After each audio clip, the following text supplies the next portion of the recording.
To new TV Telugu. తెలుగువారి తొలి పండుగ ఉగాది చైత్రమాసంలోని మొదటి రోజున ఉగాది అని సంవత్సరాది అని పిలుస్తారు. యుగం అంటే యోగం అని, మనిషి బ్రతికి ఉన్నంత కాలంలో ముడిపడి ఉండడమే యోగం. అలాంటి యోగం తొలినాడు కావడం వల్ల దీనిని ఉగాది అనే పేరు ఈ పండుగకు వచ్చింది. ఈ ఉగాదిని తెలుగు సంవత్సరాది అని కూడా అంటారు. ఊ అంటే నక్షత్రం, గా అంటే గమనం. నక్షత్ర గమనాన్ని లెక్కించడం ప్రారంభించే రోజున ఉగాదిగా జరుపుకుంటారు. ఈ ఉగాది సంవత్సరంలో మొదటి రోజు చైత్ర శుద్ధ పాడ్యమి రోజున జరుపుకుంటారు. నూతన ఉత్సాహాలకు నాంది మన తెలుగువారి ఉగాది. అలాగే చైత్ర శుక్ల పాడ్యమి నాడు ఈ విశాల విశ్వాన్ని బ్రహ్మదేవుడు సృష్టించాడు. కాబట్టి బ్రహ్మ సృష్టి ఆరంభించిన రోజుకు సంకేతంగా ఉగాదిని జరుపుకుంటామని కూడా పెద్దలు చెబుతారు. ఉగాది పుట్టుక ఎలా జరిగిందో తెలుసుకుందాం.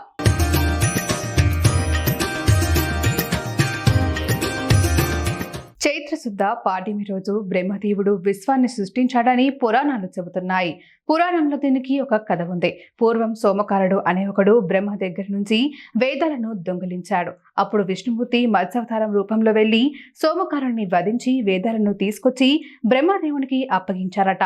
ఆ రోజునే ఉగాదిగా జరుపుకుంటున్నాము అని పురాణాలు చెబుతున్నాయి. మనం ఉగాదిని ఎలా జరుపుకుంటామో గుర్తు చేసుకుందాం. ఆ రోజున కొత్తగా పనులు ప్రారంభించుట పరిపాటిగా రూపొందింది. ఆ రోజునే ప్రాతకాలమున లేచి ఇల్లు వాకిళ్లు శుభ్రపరుచుకుంటారు. ఇంటి గుమ్మాలకు మామిడి తోరణాలు కట్టి అలంకరిస్తారు. తలంటి స్నానం చేసి కొత్త బట్టలు ధరించి ఉగాది పచ్చడితో దినచర్య ప్రారంభిస్తారు. మరియు పంచాంగ శ్రవణం వింటారు.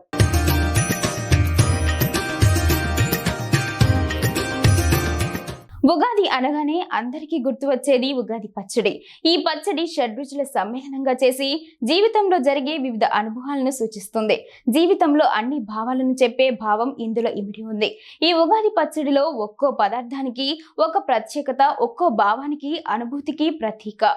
బెల్లం తీపి, ఆనందానికి ప్రతీక. ఉప్పు ఉప్పన, జీవితంలో ఉత్సాహానికి ప్రతీక. వేప పువ్వు చేదు, బాధ కలిగించే అనుభవాలు. చింతపండు పులుపు, నేర్పుగా వ్యవహరించాలని పరిస్థితుల గురించి వివరిస్తుంది. మామిడి ముక్కలు కొత్త సవాళ్లు, కారం సహనం, కోల్పోయేటట్లు చేసే పరిస్థితులను ఎదిరించాలని చెబుతోంది.